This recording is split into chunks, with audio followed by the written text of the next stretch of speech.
matin tout le monde, bienvenue à cette nouvelle dévotion matinale. Ce matin, on continue la première épître de Paul à Timothée. Cette épître pastorale qui a été écrite de la main de Paul à son enfant légitime dans la foi, Timothée. Et là, on est rendu au chapitre 2, excusez-moi, pardon, verset 1. Julie, est-ce que tu veux que je lise? Vas-y. Bon. J'exhorte donc, avant toute chose, à faire des prières, des supplications, des requêtes, des actions de grâce pour tous les hommes, pour les rois et pour tous ceux qui sont élevés en dignité, afin que nous menions une vie paisible et tranquille, en toute piété et honnêteté. Cela est bon et agréable devant Dieu, notre Sauveur, qui veut que tous les hommes soient sauvés et parviennent à la connaissance de la vérité. Car il y a un seul Dieu et aussi un seul médiateur entre Dieu et les hommes. Arrête là, on va Oui. commencer par ces 4 premiers versets-là. Il y a déjà plein de choses à dire. Bon, ben, commençons. La première chose que je suis sûre, Patrice, que tu vas vouloir souligner, c'est le mot tout ici, qui est écrit, j'exhorte donc avant toute chose, pour tous les hommes, pour tous ceux qui sont élevés, et qui veut que tous les hommes soient sauvés. Oui. Donc la première chose ici, il est écrit, Patrice, j'exhorte donc avant toute chose. Qu'est-ce que ça signifie? Ça veut dire que c'est une priorité pour Paul. C'est une priorité qui est pour Paul et qui devrait être la nôtre et qui devrait être de surcroît celle du pasteur. Oui, absolument. Et ce qui est intéressant ici, qu'il va dire, j'exhorte donc avant toute chose à faire des prières, des supplications, des requêtes, des actions de grâce pour tous les hommes. Donc, c'est sûr qu'il y a les prières, il y a les supplications, il y a des requêtes, il y a des actions de grâce. Si vous voulez en voir plus sur ça, je vous invite à écouter notre série sur Philippiens, quand on était rendu au chapitre 4. On a vu beaucoup là, quand Paul dit qui justement, il dit ne vous inquiétez de rien, mais avant toute chose, faites connaître vos besoins à Dieu par des prières, des explications, des actions de grâce.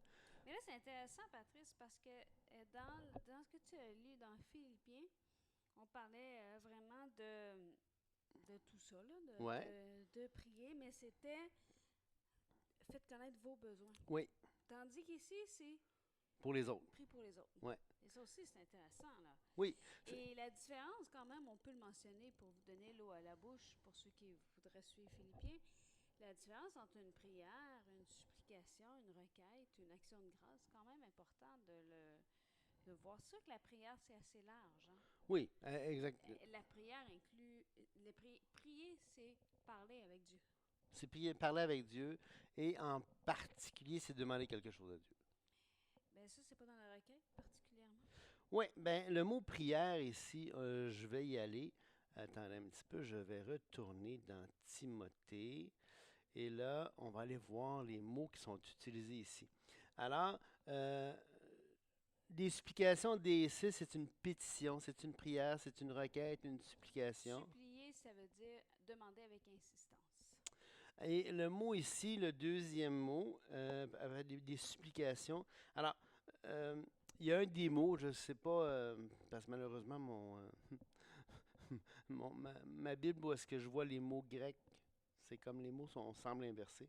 Mais ici, prosoké veut dire prière, implication, et par implication, une prière Oral. orale, mais une prière instant, là, tu cherches, tu es vraiment dedans là, pour prier, là, tu cherches vraiment. Ta prière, elle est là, elle est entière. Ça, c'est prière, Patrice. Ouais. C'est pas supplication. Supplication, c'est vraiment des C'est celui six. qu'on a dit tantôt, Ouais. c'est demander avec insistance. Ouais, excusez. Ensuite, intercession, entukis, veut dire une supplication, une intercession pour l'autre. Donc, dans notre Bible, c'est traduit par requête. Oui. Et après ça, C'est demander en faveur de l'autre. demander en faveur de l'autre. Et Eucharistia, ça veut dire des actions de grâce. Et dans ce cas-ci, si quelqu'un te demandait, Patrice, pour qui doit-on prier? Qu'est-ce que tu répondrais? Ben, pour tous les hommes, pour tout le monde. Et c'est ce que Paul dit ici. Et ce qui est intéressant, certains vont dire, oui, mais le tout ici ne veut pas dire tout. Parce que l'idée, Certaines personnes vont dire c'est toutes les catégories de personnes. Mais c'est pas ce que Paul dit ici. Il dit pour tout le monde, tous les hommes. Puis quelqu'un va dire oui, mais il dit, après ça, il va dire pour qui prier? Il dit pour les rois et tous ceux qui sont élevés en dignité. Alors, est-ce qu'il faut juste prier pour les rois et puis ceux qui sont élevés en dignité? Non, c'est pour tous les hommes, pour les rois et pour tous ceux qui sont élevés en dignité. Donc, c'est pas une clarification, c'est une énumération qui amène des précisions sur la première proposition. Oui, c'est ça. Donc, entre autres, parmi tous les hommes, Oui. priez particulièrement pour les rois et pour tous ceux qui sont élevés en dignité. Pourquoi? Parce que c'est eux qui sont responsables de la qualité de notre vie. Oui, pour que nous menions une vie paisible en toute piété et honnêteté. Et je pense que dans notre société actuelle, dans l'ère qu'on vit en ce moment, dans les défis aujourd'hui, c'est encore tout à fait d'actualité de se rappeler qu'on doit prier pour nos autorités, pour toutes les personnes qui sont élevées dans le sens que c'est eux qui vont prendre les décisions à savoir comment le pays, la province se dirige. Et là, Paul va dire, c'est intéressant, cela est bon et agréable devant Dieu. Donc, qu'est-ce qui est bon et agréable devant Dieu? Ben, qu'on fasse des prières, des explications, des requêtes, des actions de grâce pour tous les hommes. Et donc, et en particulier les rois et les autorités. Pourquoi? Ben, pour qu'on puisse mener une vie paisible. Et ça, c'est bon et agréable devant Dieu, notre Sauveur. Et là, ça continue en disant « Cela est bon et agréable devant Dieu notre Sauveur ». Écoutez bien ce verset fantastique qui veut que tous les hommes soient sauvés et parviennent à la connaissance de la vérité. Donc ici, on a Paul qui est en train de rappeler à Timothée de prier Dieu parce que c'est agréable à Dieu, notre Sauveur. Et il rappelle ici que c'est tellement agréable pour lui de vouloir que les gens soient bien, à tel point qu'il veut que tous soient sauvés. Oui, c'est son désir. Et parviennent à la connaissance de la vérité. Oui. Et donc, Dieu veut que tous les hommes soient sauvés. Pas un petit groupe, pas quelques personnes, pas un groupe sélect, pas tous les hommes, toutes les personnes, tout le monde. Et là, ça continue, car il y a un seul Dieu et aussi un seul médiateur entre Dieu et les hommes, Jésus-Christ, homme qui s'est donné lui-même en rançon pour tous. C'est là le témoignage rendu en son propre temps et pour lequel j'ai été établi prédicateur et apôtre. Je dis la vérité, je ne mens pas, chargé d'instruire les païens dans la foi et la vérité. Donc ici, Paul est en train de rappeler son statut, rappelle qu'il parle dans la vérité, rappelle sa responsabilité devant Dieu qui a été chargé d'instruire les païens dans la foi et la vérité. Et quand il va dire d'instruire les païens, c'est parce qu'il vient de dire Jésus-Christ s'est donné lui-même en rançon pour tous, ce qui inclut les Juifs et les païens. Absolument. Absolument. Ça inclut tout le monde. Oui, et c'est pour ça que c'est magnifique, parce que la bonne nouvelle, c'est une bonne nouvelle qui est accessible à tous. Elle est accessible à tous. Il y a un seul médiateur, c'est Jésus-Christ. Il y a une seule personne qui a donné sa vie pour que nous puissions être sauvés, et c'est Jésus-Christ.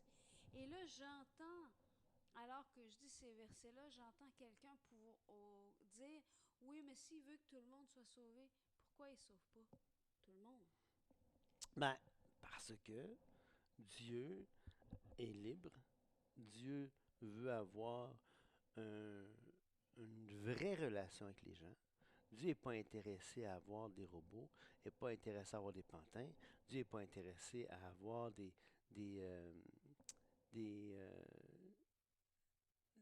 comment je dirais ça? Il ne veut pas une relation qui soit du doc. Il veut que les gens qui choisissent Christ, ils le choisissent volontairement, ils choisissent librement. Oui. Et c'est ce qui fait la beauté de notre Dieu. Il y en a qui vont dire, oui, mais Dieu change la personne instantanément pour qu'après ça, elle place sa confiance en Dieu. T'sais. C'est contraire à l'Écriture. La Bible enseigne qu'une fois sauvé, il y a une transformation instantanée qui se fait. Mais pour être sauvé, il faut déjà d'abord placer sa foi en Jésus-Christ seul pour la vie éternelle.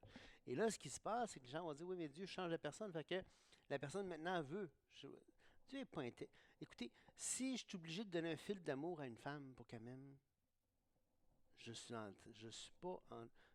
Je suis Elle pas, m'aime pas en toute elle liberté. m'aime pas en toute liberté, c'est pas vrai. Même si elle désire, même si selon ses propres désirs, elle veut m'aimer, parce que j'ai donné un fil d'amour, parce que je sais pas, moi j'ai mis de la drogue, de je sais pas quoi, c'est pas de l'amour, c'est de l'amour forcé.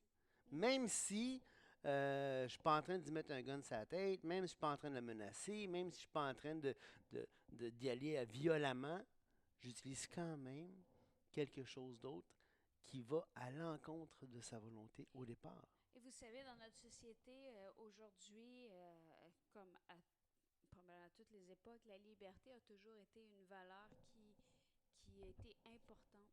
Une liberté de faire des choix. De dire, ben moi, je vais manger au restaurant ou je ne vais pas manger au restaurant. Ou peu importe la décision, être libre. Et c'est ce qui fait la beauté d'une démocratie d'un pays comme le nôtre. Ouais. Et on a la charte des droits et libertés, parce que bien sûr, qui dit liberté ou pas, peu importe, il y a toujours des droits, il y a toujours des responsabilités, parce qu'on vit en société. Ouais. Donc, c'est nécessaire pour que l'on puisse partager le même milieu de vie, qu'on soit en société, même en famille. Ça prend des règles nécessairement pour que ça puisse fonctionner. Sinon, c'est l'anarchie. C'est ça, exactement. Mais les règles permettent une liberté. Dans un cadre, on peut agir comme on veut. Et c'est une valeur qui est importante pour nous. Pour moi, la liberté, c'est très important. Oui, et la responsabilité, c'est l'envers de la même pièce. Je ne peux pas être tenu responsable pour quelque chose que je n'ai pas librement fait. Si on m'a téléguidé pour que je fasse un crime, je ne peux pas être tenu responsable. Si on m'a envoûté, si on m'a pour que je fasse quelque chose, c'est pas moi qui l'ai fait. C'est la personne. Euh, si je téléguide un drone pour aller, je sais pas moi, tirer quelqu'un, c'est pas le drone qui est responsable, là. C'est la personne qui a téléguidé l'appareil. Mais la même chose, Dieu, si Dieu nous tient responsables moralement des choix et des décisions qu'on fait, c'est pas lui qui nous téléguide. C'est nous qui les faisons librement et on pourrait ne pas les faire dans les mêmes conditions. Et ça, c'est intéressant. Et donc, Christ est mort pour tous les hommes. S'il avait voulu dire pour toutes les catégories d'hommes, il aurait dit toutes les nations, il le dit dans l'Apocalypse à plusieurs reprises, hein, toutes les nations, toutes les tribus, il va le dire. Évidemment qu'au ciel, sur la nouvelle terre, il y a des gens de toutes les nations qui vont y être, parce que tous n'auront pas accepté librement l'offre du salut. Et ça, c'est un drame. Mais c'est librement. Les gens ont le choix. Dieu a pourvu. Et c'est pour ça que j'aime l'expression de provision. Dieu a fait une provision. Christ a fait une provision pour tous les hommes. Le plat est sur la table, hein, on pourrait ainsi dire. Le plat du salut est sur la table, que quiconque veuille prenne. Wow. Tu veux le prendre, prends-le. Tu veux pas le prendre, c'est correct. Assume les conséquences de ton choix, assume la responsabilité de tes actes. Et ça, c'est la beauté justement de la liberté, de la responsabilité. Et Dieu nous tient entièrement responsables. Dieu n'est pas le seul à prendre des décisions dans l'univers. Il y a plein d'êtres vivants qui prennent des décisions à chaque seconde, à chaque minute, à chaque heure de chaque journée. Et il y a des êtres humains, il y a d'autres êtres pensants, ressentants, des agents libres qui vont prendre des décisions, qui vont influencer le cours de l'histoire. Et Dieu agit aussi. Dieu n'est pas le seul à tout décider comme si il jouait les deux côtés d'un échiquier. Dieu, au contraire, est sage, il est intelligent, Dieu fait tout, et Dieu aime tous les hommes, et il veut que tous les hommes soient sauvés. C'est ça qui est fantastique. Et c'est intéressant. On vous a dit que le passage que l'épître de Paul avait été écrit premièrement à Timothée le pasteur, et par extension peut s'appliquer au pasteur, mais s'applique aussi à l'Église. Et regardez ici le verset 2, on avait vu, j'exhorte donc avant toute chose à faire des prières, des supplications, des requêtes, des actions de grâce pour tous les hommes. Il va continuer au verset 8 en disant, je veux donc que les hommes prient en tout lieu, en élevant des mains pures, sans colère ni mauvaise pensée. Donc, il ramène ici Ouais. qui veut ça pour tout le monde. Et je pense qu'on va continuer le reste du chapitre demain, Oui, Patrice. absolument. Et aujourd'hui, on peut s'encourager les uns les autres à prier, à élever vers Dieu des prières, des supplications, des requêtes, des actions de grâce pour tous les hommes. Et je dirais, en terminant justement, que Christ est le médiateur, le seul médiateur. Les prières se font à lui. Hein? Les supplications, les prières, les actions de grâce. C'est Dieu qui est le sauveur, devant Dieu notre sauveur, mais Dieu a placé un médiateur. Et clairement, hein, et aussi un seul médiateur, Oui. Jésus-Christ. Alors, c'est ça qui est extraordinaire. Soyez bénis. Au revoir.